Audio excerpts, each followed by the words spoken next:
اللہ تعالیٰ جل شانہ نے ہمیں بہت سارے کام کرنے کا حکم دیا۔ نماز، روزہ، حج، زکوٰۃ، دیگر اعمال صالحہ بجا لانے کا حکم نامہ مالک کی طرف سے ہمیں پہنچا ہے۔ کچھ امور، کچھ کام ایسے ہیں کہ ہم نہیں کر سکتے، وہ کام مالک خود کرتا ہے۔ پیدا کرنا، رزق باہم پہنچانا، حیات اور ممات، بہت سارے امور مخلوق سے سر انجام نہیں ہو سکتے، اور کچھ کام ایسے کہ جو اللہ کی شان کے لائق نہیں۔ ہمیں سجدے کا حکم دیا گیا، لیکن وہ سجدے سے پاک ہے اس لیے کہ وہ خود مسجود ہے۔ ہمیں دیگر اعمال کا حکم دیا گیا، لیکن وہ اعمال وہ خود نہیں بچا لاتا، چونکہ وہ اعمال اس کے لیے کیے جاتے ہیں۔ لیکن ایک عمل ایسا ہے کہ وہ خود بھی کرتا ہے اور ہمیں بھی کرنے کا حکم دیا ہے۔ وہ عمل کون سا ہے؟ ارشاد ہوا، ان اللہ وملائکتہ یصلون علی النبی، بے شک اللہ جل شانہ اور اس کے فرشتے عزت والے نبی پر درود بھیجتے ہیں۔ اے ایمان والو، تم اس عظیم المرتبت نبی پر درود بھی بھیجو اور خوب سلام بھی پڑھو۔ یہ حکم نامہ ہمیں ارشاد فرمایا گیا کہ یہ وہ بابرکت اور متبرک کام ہے کہ جو تمہارے رب کا بھی عمل ہے، اس کے فرشتوں کی بھی ڈیوٹی ہے، اور اس سعادت مندی سے، اس بابرکت عمل سے محبوب کے غلاموں تم محروم نہ رہ جانا۔ تم بھی یہ سعادتیں سمیٹو اور یہ برکتیں حاصل کرو، میرے مصطفیٰ پہ درود پڑھا کرو۔ اب درود کیا ہے؟ صلاۃ کا معنی درود کر دیا اور فارغ ہو گئے۔ درود بھی اردو کا لفظ نہیں ہے، یہ کسی اور زبان کا لفظ ہے جو اردو میں مستعمل ہے۔ تو صلاۃ کا معنی درود کیا، تو درود کا معنی کیا ہے؟ تو ہمیں صلاۃ کے معنی ڈھونڈنے پڑیں گے کہ یہ جو حکم دیا گیا ہے اس کا مطلب کیا ہے۔ تو اسی آیت کریمہ کی تفسیر کتاب التفسیر بخاری میں دیکھیں، حضرت ابو العالیہ رضی اللہ تعالی عنہ سے مروی ہے کہ یہ جو مصطفیٰ کریم علیہ السلام پر درود پڑھنے کا حکم دیا گیا ہے، جس کو عربی میں صلاۃ اور کسی دوسری زبان میں درود سے تعبیر کرتے ہیں، اس کا مطلب کیا ہے، اس کا مفہوم کیا ہے؟ تو حضرت امام بخاری رضی اللہ تعالی عنہ نے اس کو حضرت ابو العالیہ رضی اللہ تعالی عنہ سے روایت کیا ہے۔ فَهِيَ مِنْهُ عَزَّ وَجَلَّ ثَنَاؤُهُ عَلَيْهِ عِنْدَ الْمَلَائِكَةِ وَتَعْظِيمُهُ، کہتے ہیں کہ صلاۃ کا یعنی درود کا مطلب جب اللہ کی طرف نسبت کر کے معنی کریں گے تو اس کا مطلب اور مفہوم یہ ہوگا کہ اللہ تعالیٰ فرشتوں کی مجمع میں محبوب کی ثنا کرتا ہے، محبوب کی تعریف فرماتا ہے۔ ثناؤہ علیہ عند الملائکہ وتعظیمہ، اور محبوب کی عظمت کو بیان کرتا ہے۔ تو ہر وہ عمل جس سے حضور علیہ السلام کی عظمت کو بیان کرنا مقصود ہو، ہر وہ کام جس سے حضور کی ثنا کرنا مقصود ہو، یہ صلاۃ کے درود کے زمرے میں آئے گا۔ حضرت علامہ محمود آلوسی شکری بغدادی علیہ رحمہ تفسیر روح المعانی میں صلاۃ کا مفہوم بیان کرتے ہوئے ارشاد کرتے ہیں وَتَعْظِيمُهُ إِيَّاهُ فِي الدُّنْيَا بِإِعْلَاءِ ذِكْرِهِ وَإِظْهَارِ دِينِهِ وَإِبْقَاءِ الْعَمَلِ بِالشَّرِيعَةِ وَفِي الْآخِرَةِ بِتَشْفِيعِهِ فِي أُمَّتِهِ۔ کہتے ہیں اس کا مفہوم یہ ہے کہ دنیا کے اندر حضور علیہ السلام کی عظمت کو بیان کیا جائے اس انداز سے کہ حضور کے ذکر کو بلند کیا جائے اور حضور کے دین کے ظہور و غلبے کے لیے کوشش کی جائے، وَإِبْقَاءِ الْعَمَلِ بِالشَّرِيعَةِ اور حضور کی شریعت پر عمل کا دوام کیا جائے، وَفِي الْآخِرَةِ بِتَشْفِيعِهِ فِي أُمَّتِهِ اور آخرت کے اندر اس کا مفہوم یہ ہے کہ حضور علیہ السلام شفاعت کے بازو کھولیں گے اور امت کو بخشوا لیں گے۔ یہ مفہوم حضرت علامہ محمود آلوسی بغدادی علیہ رحمہ بیان فرماتے ہیں۔ پہلا مفہوم میں نے حدیث سے بیان کیا، دوسرا مفسر کی رائے ہے، تیسرا لغت کا امام اس آیت کریمہ کی تشریح کیا کرتا ہے۔ حضرت ابن منظور افریقی علیہ رحمہ لسان العرب میں جو کہ لغت کی معتبر کتاب ہے صلاۃ کے مفہوم میں لکھتے ہیں فَمَانَاهُ اس کا معنی یہ ہے عَظِّمْهُ فِي الدُّنْيَا، جب ہم اللہ کی بارگاہ میں عرض کرتے ہیں اللہم صلی علی سیدنا محمد تو اس کا مفہوم کیا، اس کا معنی کیا بنتا ہے؟ تو فرماتے ہیں فَمَانَاهُ اس کا معنی یہ ہے عَظِّمْهُ فِي الدُّنْيَا، اے اللہ دنیا کے اندر محبوب کی عظمت کو اور بلند کر دے۔ کیسے بلند کر دے؟ بے اعلاء ذکر ہی، کہ محبوب کے ذکر کو علو اور مرتبت اور شان و شوکت عطا کر دے، وَإِظْهَارِ دَعْوَتِهِ اور حضور کی دعوت کو پھیلا دے اور پوری دنیا پہ غالب کر دے، وَإِبْقَاءِ شَرِيعَتِهِ اور حضور کی شریعت کو دوام بخش دے، وَفِي الْآخِرَةِ بِتَشْفِيعِهِ فِي أُمَّتِهِ اور آخرت کے اندر اس کا وہی مفہوم جو علامہ آلوسی بغدادی نے کیا کہ حضور علیہ السلام کو جو حق شفاعت دیا جائے گا اس کے لیے اللہ سے دعا مانگنا، اور حضور نے خود ارشاد فرمایا کہ میرے لیے وسیلے کی دعا مانگو۔ یہ جو ہم اذان کے بعد دعا مانگتے ہیں کہ اللہ ہمارے آقا و مولا کو مقام وسیلہ عطا فرما، اور حضور علیہ السلام کے لیے دعا مانگنا ہے، اور حضور مقام محمود پہ جلوہ فروز ہوں گے اور وہاں حضور کو خاص کلمات دیے جائیں گے جو اس سے قبل نہ کسی نے بولے ہیں نہ اس کے بعد کوئی استعمال کرے گا، وہ حضور کو القاء کیے جائیں گے اور ان خاص لفظوں سے حضور اللہ کی تعریف فرمائیں گے، اللہ کی حمد بولیں گے، اور اس حمد کے صلے میں اللہ تعالیٰ محبوب سے فرمائے گا محبوب مانگتا ہے جو میں تجھے عطا کرتا ہوں۔ تو حضور کیا مانگیں گے؟ خود فرمایا کہ ہر نبی کو اللہ نے دعا کا کوٹا دیا ہے، اس نے وہ دعا دنیا پر ہی مانگ لی، لیکن میں نے اپنی دعا کو آخرت کے لیے بچا کے رکھا ہے، اور وہ کیا ہے کہ میں گناہ گاروں کی شفاعت کے لیے اللہ کے حضور عرض کروں گا۔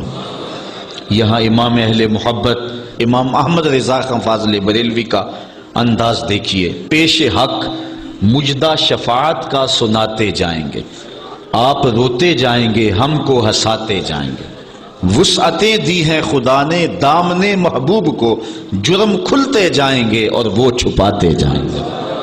جب دامن شفاعت کھولیں گے تو بڑے بڑے گناہ گار اس شفاعت کی پناہ میں آ جائیں گے، بلکہ شفاعت کا جب دامن کھلے گا تو نیکوکار بھی گناہ گاروں کی صفوں میں شامل ہونے کی کوشش کریں گے کہ ہم حضور کی شفاعت کے حقدار بن جائیں۔ وہ کسی نے کسی موقع پہ اپنے ذوق میں اور اپنی لے میں پڑھا کہ وہ اپنا مقدمہ کیسے ہار سکتا ہے جس کے حضور وکیل ہوں، تو لوگوں نے داد دی، میں بھی اس مجمع میں بیٹھا تھا، بہت پرانی بات ہے، تو میں نے اس زمانے میں اس کو ٹوک دیا، روک دیا، میں نے کہا نہ یوں نہ کہو، حضور ہمارے وکیل ہیں لیکن وکیل نگہبان کے معنی میں. لیکن تم بات مقدمے کی کر رہے ہو. مقدمے والے وکیل ایڈوکیٹ کے معنی میں نہیں ہے. چونکہ جو وکیل ہوتا ہے وہ جج کو کہتا ہے صاحب میرے موکل نے یہ جرم نہیں کیا لہٰذا چھوڑ دیں. اگر جرم ثابت ہو جائے تو پھر سزا پکی ہوتی ہے. تو جو وکیل ہوتا ہے وہ یہ ثابت کرتا ہے کہ میرے موکل نے جرم نہیں کیا لہٰذا چھوڑا جائے. حضور ہمارے وکیل نہیں ہیں، ہمارے شفیع ہیں. وکیل کہتا ہے جرم نہیں کیا چھوڑ دے، اور شفیع کہتا ہے سب کچھ کیا ہے میرا آنا دیکھ لے. حضور وکالت نہیں فرمائیں گے، حضور شفاعت فرمائیں گے، اور حضور کی شفاعت سے بڑے بڑے گناہ گاروں کو نجات ملے گی. شفاعتی لأہل الکبائر من امتی. حضور فرماتے ہیں کہ میں امت کے بڑے بڑے گناہ گاروں کی سفارش کروں گا. تو یہ حضور علیہ السلام کو حق دیا جائے گا آخرت کے میدان میں. اور آقا کریم علیہ الصلوۃ والسلام سجدے میں سر رکھیں گے. بخاری شریف میں حدیث شفاعت اٹھائیں، ایک بار نہیں 4 بار سر رکھیں گے، اور ہر بار رب کہے گا کہ مالک سر انور تو اٹھاؤ، جو کہو وہ مان لیں گے، جس کی سفارش کرو گے وہ قبول کر لیں گے. اور پھر حضور سفارش کرتے چلے جائیں گے اور امت کو بخشواتے چلے جائیں گے. فرمایا اوتیت الشفاعہ، مجھے شفاعت دی گئی. اور ہر نبی کو ایک دعوی مستجابہ، قبول ہونے والی دعا زندگی میں عطا کی گئی. دعا کا خصوصی کوٹا دیا گیا. ہر نبی نے وہ دعا کا حق دنیا پہ استعمال کر لیا، لیکن فرمایا کہ غلاموں میں نے وہ دعا تمہارے لیے بچا کے رکھی ہوئی. یہاں فاقے کاٹ لے، تکلیفیں کاٹ لی، دکھ برداشت کر لیے، اذیتیں تکلیفیں کیا کچھ نہیں تھا جو حضور علیہ الصلوۃ والسلام نے برداشت نہیں کیا. لیکن وہ شفاعت کے لیے حضور قیامت کے دن بازو رحمت کھولیں گے تو پھر گناہ گاروں کی نجات کی ضمانت ہوگی. تو حضرت علامہ ابن منظور افریقی علیہ رحمہ فرماتے ہیں کہ یہ مفہوم ہے صلاۃ کا. جب درود کی نسبت اللہ تعالیٰ کی طرف ہو تو اس کا مفہوم ہوتا ہے نزول رحمت. اللہ تعالیٰ جل شانہ اپنے محبوب پر مزید رحمتوں کا نزول فرماتا ہے، جس سے حضور کے درجے بلند ہوتے ہیں اور حضور کی عظمت میں اور اضافے ہوتے ہیں. اور جب فرشتوں کی طرف نسبت کی جائے تو فرشتوں کی طرف نسبت بھی دعا کے معنی میں ہے. اور جب ہم اللہ کی بارگاہ میں یہ دعا مانگتے ہیں کہ اے اللہ اس پیارے محبوب علیہ السلام پر رحمت نازل فرما، تو یہ اللہ کی بارگاہ میں گزارش ہوتی ہے. اسی لیے علماء نے کہا کہ درود ایک ایسا وظیفہ ہے جو کسی صورت میں رد نہیں ہوتا. چونکہ ہم یہ کہتے ہیں اے اللہ اپنے پیارے نبی پر رحمت نازل فرما، وہ تو پہلے ہی فرما رہا ہے. تو ہم کہیں یا اللہ اپنے نبی پہ رحمت نازل فرما، تو کیا اللہ فرمائے گا کہ میں نہیں فرماتا؟ اس لیے یہ ہو ہی نہیں سکتا. علماء کہتے ہیں کہ جو درود ہے وہ بہر صورت قبول ہوتا ہے. اس لیے حضرت عمر رضی اللہ تعالیٰ عنہ فرماتے ہیں کہ دعا کو درود کے ساتھ جوڑ لو. درود تو قبول ہونا ہی ہونا ہے، تمہاری دعا بھی قبول ہو جائے گی. چونکہ اللہ تعالیٰ جل شانہ کی یہ شان نہیں ہے کہ بعض کو قبول کر لے اور بعض کو ترک کر دے. ہماری فقہ کا بھی مسئلہ ہے. اگر آپ نے کسی سے سودا لیا ہے، اس میں کوئی ردی چیز آ گئی اور کچھ صحیح آ گئی ہے، اب یہ نہیں آپ کر سکتے کہ جو صحیح ہے وہ رکھ لیں اور ردی واپس کر دیں. یا تو وہ صحیح کے ساتھ ردی بھی قبول کرنا پڑے گی، اور یا پھر جو ہے وہ صحیح بھی واپس کرنا پڑے گی. یہ نہیں ہوگا کہ مرضی کی رکھ لی اور مرضی کی واپس کر لی. یا سارا سودا قبول کرنا پڑے گا یا سارا سودا واپس کرنا پڑے گا.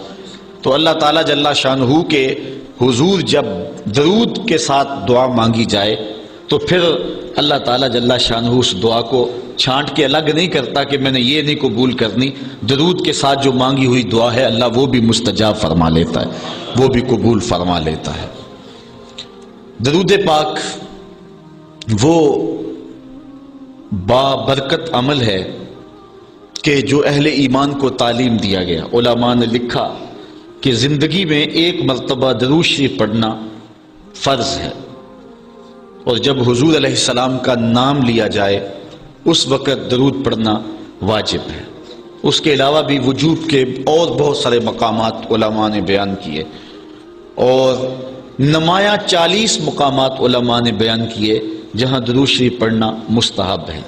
لیکن بعض مقامات پہ درود شریف پڑھنا مکروہ بھی ہے، جس طرح باتھ روم اور اس قبیل کے اور مقامات اور جگہیں اور جو ہے وہ احوال ایسے ہیں جہاں درود شریف نہیں پڑھا جائے گا۔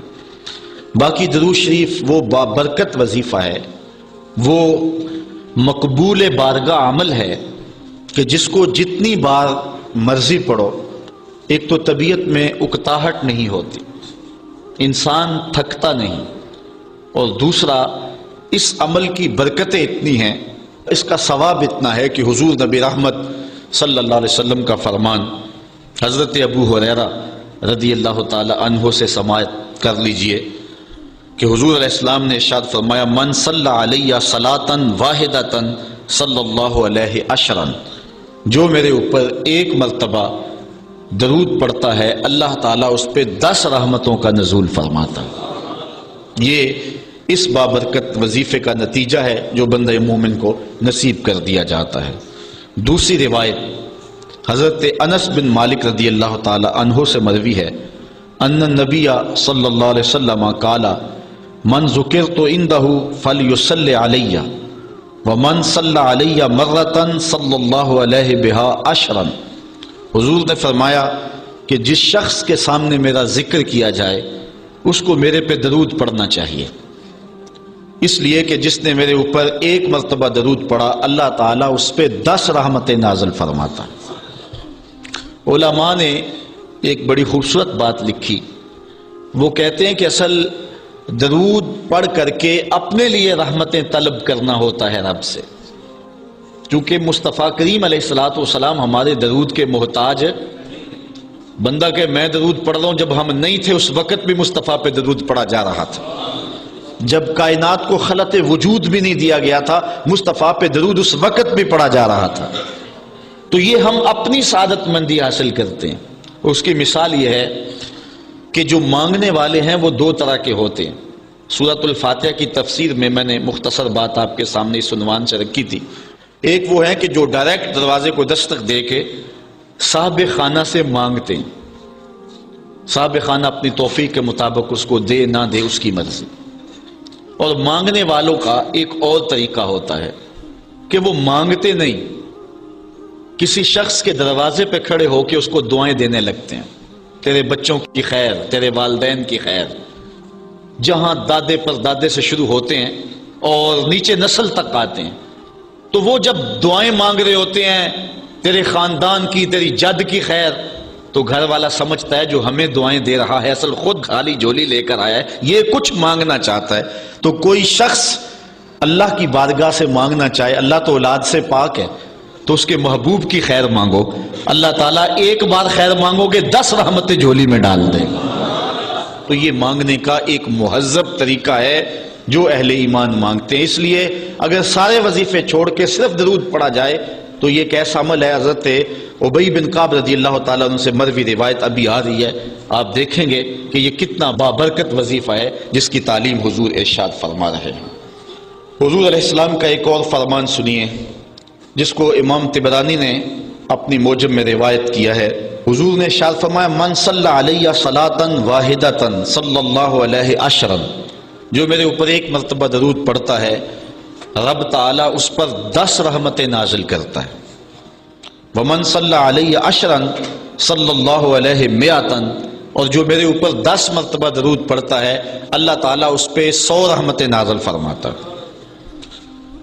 ومن صلی علیہ مئۃ کتب اللہ بین عینیہ براۃ من النفاق و براۃ من النار، اور جو شخص میرے اوپر 100 مرتبہ درود پڑھتا ہے اس کی 2 آنکھوں کے درمیان لکھ دیا جاتا ہے یہ بندہ منافق بھی نہیں ہے دوزخی بھی نہیں ہے، یہ نہ منافق ہے اور نہ دوزخی ہے، نفاق سے اور دوزخ سے بری لکھ دیا جاتا ہے۔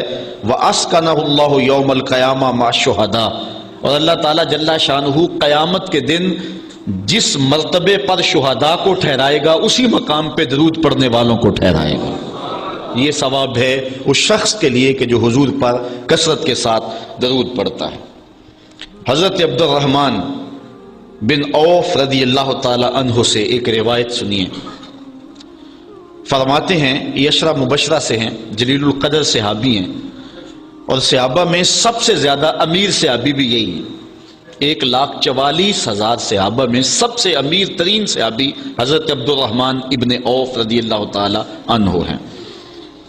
آپ فرماتے ہیں کہ خرج رسول اللہ صلی اللہ علیہ وسلم فاتبعته حتى دخل نخلا فسجد فاطال السجود حتى خفت او خشیت ان يكون الله قد توفاه او قبضه۔ کہتے ہیں ایک دن حضور گھر سے باہر تشریف فرما ہوئے، مسجد نبوی سے نکلے تو میں بھی حضور کے پیچھے پیچھے چل پڑا۔ حضور علیہ الصلوۃ والسلام کے تتبع میں، حضور کی اتباع میں میں بھی حضور کے پیچھے چل پڑا۔ حتی داخل نخلا، یہاں تک کہ کھجوروں کے ایک باغ میں حضور تشریف فرما ہو گئے، میں بھی اس باغ میں حضور کے پیچھے چلا۔ میں نے کیا دیکھا؟ فسجدہ، حضور نے سجدہ فرمایا، فاطال السجود، اور سجدہ اتنا لمبا تھا، حتی خفت او خشیت ان یکون اللہ قد توفى او قبضہ، مجھے ڈر لگا کہ حضور علیہ السلام کا وصال ہو گیا، کہ حضور نے سر انور رکھا سجدے میں، پھر اٹھا ہی نہیں رہے تھے، تو میں ڈرا اس بات سے کہ کہیں حضور کا وصال نہ ہو گیا ہو، حضور علیہ السلام اس دار فانی سے کوچ نہ کر گئے ہوں۔ تو کہتے ہیں کہ کالا فجیت انظر فرفع راسہ، میں دیکھ ہی رہا تھا کہ اچانک حضور نے سر انور اٹھا لیا۔ فقال مالک یا عبد الرحمن، تو میرا رنگ اڑا ہوا تھا، میری طبیعت کے اوپر ایک عجیب کیفیت تھی۔ حضور نے سر اٹھایا اور مجھے اس حالت میں دیکھا، کہا کہ اے عبد الرحمن تجھے کیا ہو گیا؟ میں نے کہا فذکرت ذالک لہ، جو مجھے ہوا تھا میں نے وہ بتا دیا۔ میں تو ڈر گیا تھا، چونکہ صحابہ کی زندگی ہی تو حضور کے نام سے تھی، اور آقا کریم کی زندگی کے ساتھ اور حضور کی حیات کے ساتھ ہی تو وہ جیتے تھے بلکہ اڑتے تھے۔ اور صحابہ رضوان اللہ علیہ مجمعین کے لیے سب سے مشکل وقت حضور علیہ السلام کی وفات کا وقت تھا، ان سے برداشت نہیں ہوتا تھا۔ آپ نے پڑھا ہوگا، سیر میں علماء سے سنا ہوگا، حضرت عمر نے تلوار نکال لی تھی حضور کے وصال پر، کوئی کہے تو صحیح حضور کا وصال ہو گیا، میں گردن کاٹ دوں گا۔ روتے تھے، عجیب کیفیت تھی۔ حضرت ابوبکر صدیق نے ہاتھ آگے کیا، لیکن حضرت عمر جو ہیں وہ ان کی بات بھی سننے کے لیے تیار نہیں تھے۔ حضرت بلال چیخیں مارتے تھے، عجیب حالت تھی۔ حضرت سیدہ فاطمہ کہتی تھی صبت علی مصائب لو انہا صبت علی الایام سرنا لیالیا، لوگوں میرے اوپر جو مصیبتیں ٹوٹ پڑی ہیں، اگر وہ چٹے دنوں پہ پڑتی تو وہ بھی کالی راتیں بن جاتے، اتنی مصیبتیں آ گئی۔ حضور علیہ السلام کے وصال پر یہ صحابہ کی کیفیت۔ حضرت زید بن عبداللہ اپنے باغ کو پانی دے رہے تھے، حضرت امام زرقانی نے لکھا ہے ان کے بیٹے نے جا کے کہا کہ ابا جی کوئی بات سنی ہے؟ انہوں نے کہا بتاؤ بیٹے کیا ہوا ہے؟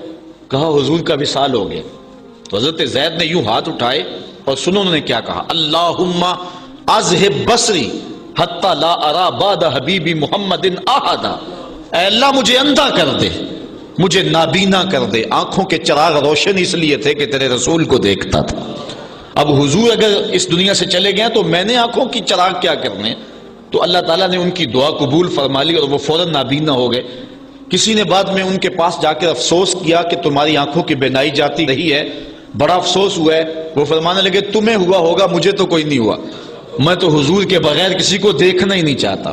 اور اعلیٰ حضرت فرماتے ہیں کون نظروں پہ چڑھے دیکھ کے تلوا تیرا، جس نے آپ کو دیکھا پھر وہ کسی کو جو ہے وہ اور کیوں دیکھے۔ تو یہ صحابہ کی کیفیت تھی۔ بلکہ غدابہ نامی اونٹنی جس پہ حضور سواری کیا کرتے تھے، کتب میں آتا ہے، صحیح روایات ہیں، وہ حضرت فاطمہ تو زہرا کی دہلیز پر سر رکھ کے رویا کرتی تھی، اور وہ یافور نامی دراز گوش جس پہ حضور سواری کیا کرتے تھے، جس کو ہم اپنی زبان میں گدھا کہہ لیتے ہیں لیکن نسبت رسول سے ہوگی تو پھر اس کو دراز گوش کہیں گے، تو وہ قبیلہ بنو سلیم کے کنویں میں چھلانگ لگا کے مر گیا کہ جب حضور چلے گئے ہیں تو ہم نے جی کے کیا لینا۔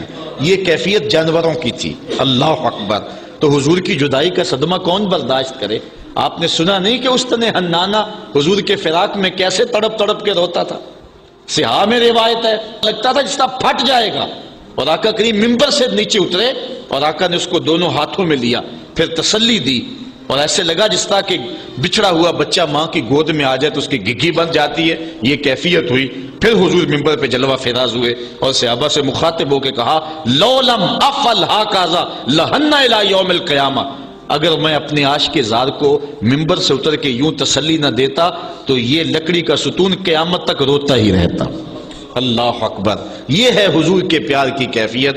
ان کے لیے مشکل مرحلہ تھا، تو حضرت عبد الرحمن ابن عوف رضی اللہ تعالیٰ عنہ کہتے ہیں میں نے جو میرے پہ بیتی تھی نا، جو میری حالت ہوئی تھی، میں نے صاف صاف عرض کی حضور میں تو بہت پریشان ہوا تھا، تو حضور نے فرمایا فقالا ان جبرائیل علیہ السلام قال لی، سنو کہ جبریل امین میرے پاس آئے اور انہوں نے مجھے آ کے کہا الا ابشرک ان اللہ عز وجل یقول، کہ حضور میں آپ کو بشارت نہ دوں کہ رب کیا کہتا ہے؟ وہ یہ کہتا ہے من صلی علیک صلیت علیہ ومن سلم علیک سلمت علیہ۔ ذرا دیکھیے لفظ، حضور فرماتے ہیں میں کیوں سجدے میں گیا تھا؟ سنو اے عبد الرحمن ابن عوف واقعہ کیا ہوا، میں اتنا لمبا سجدہ کیوں کیا؟ کہا میرے پاس جبریل آئے اور جبریل نے مجھے رب کا سندیسہ دیا، پیغام دیا کہ محبوب آپ کا رب کہتا ہے کہ آپ کا جو امتی آپ پہ درود پڑے گا میں رب ہو کے اس پہ درود پڑھوں گا، اور جو آپ کا امتی آپ کو سلام کہے گا میں رب ہو کے اس کو سلام کروں گا۔ تو حضور فرماتے ہیں فسجدت للہ شکرا، تو پھر میں سجدہ نہ کرتا، پھر میں شکر کا سجدہ نہ کرتا اور میرا سجدہ لمبا نہ ہوتا کہ اتنا کرم ہوا کہ میرا اگر غلام مجھ پہ درود بھیجے تو رب اس پہ درود بھیجتا ہے۔ اللہ اکبر، یہ کرم نوازیاں اس شخص پر کہ جو حضور نبی رحمت صلی اللہ علیہ وسلم پر درود بھیجتا ہے۔ آئیے حضرت عبداللہ ابن مسعود رضی اللہ تعالی عنہ سے ایک روایت سنتے ہیں، کہتے ہیں کہ ان للہ ملائکۃ سیاحین یبلغون عن امتی السلام، اللہ کے کچھ فرشتے ہیں جن کی ڈیوٹی یہ ہے وہ دھرتی پر گھومتے ہیں، پوری دنیا پہ چکر لگاتے ہیں، اور کرتے کیا ہیں؟ جہاں جہاں بھی کوئی شخص میرے اوپر سلام بھیجے تو وہ اس امتی کا سلام میرے تک پہنچاتے ہیں کہ حضور آپ کے فلاں امتی نے آپ تک جو ہے وہ سلام بھیجا ہے۔ اور دوسری روایت حضرت حسن رضی اللہ تعالیٰ عنہ اپنے باپ حضرت علی المرتضیٰ سے روایت کرتے ہیں کہ حضور علیہ السلام نے ارشاد فرمایا حیث ما کنتم فصلوا علی فإن صلاتکم تبلغنی، فرمایا علی جہاں بھی رہو میرے اوپر سلام پڑھا کرو، تمہارا سلام مجھے پہنچتا ہے، جہاں بھی رہو میرے اوپر سلام پڑھنے کو عمل کو نہ چھوڑنا۔ قیامت کے دن حضور علیہ السلام کی سب سے زیادہ قربت کس شخص کو نصیب ہوگی؟ تو وہ روایت ہے حضرت عبداللہ ابن مسعود رضی اللہ تعالی عنہ سے کہ حضور نے فرمایا ان اول الناس بی یوم القیامہ اکثرہم علی صلاۃ، قیامت کے دن میرا سب سے زیادہ قریبی شخص وہ ہوگا کہ جو میرے اوپر کثرت کے ساتھ درود پڑھا کرتا ہے۔ حضرت ابی بن کعب رضی اللہ تعالیٰ عنہ کی وہی روایت جو میں نے جس کا اشارہ دیا، روایت کرتے ہیں کان رسول اللہ صلی اللہ علیہ وسلم اذا ذهب ربع اللیل قام فقال یا ایھا الناس اذکروا اللہ جاءت الراجفہ تتبع الرادفہ جاء الموت بما فیہ جاء الموت بما فیہ۔ کہتے ہیں کہ حضور علیہ الصلوۃ والسلام جب رات کا چوتھائی حصہ باقی رہ گیا تو آقا کریم علیہ السلام نے لوگوں کو بیدار کیا، لوگوں کو جگایا کہ اٹھو اللہ کا ذکر کرو، قیامت آنے والی ہے، موت آنے والی ہے۔ حضور نے صحابہ کو بیدار کیا۔ قال ابی بن کعب رضی اللہ تعالیٰ عنہ، حضرت ابی بن کعب رضی اللہ تعالیٰ عنہ فرماتے ہیں یہ جلیل القدر سے آبی ہیں اور حضور علیہ الصلوۃ والسلام ان سے قرآن سنا کرتے تھے، بلکہ ایک دن حضور گزر رہے تھے، حضرت ابی بن کعب رضی اللہ تعالیٰ عنہ تلاوت کر رہے تھے، حضور رک کے سننے لگے۔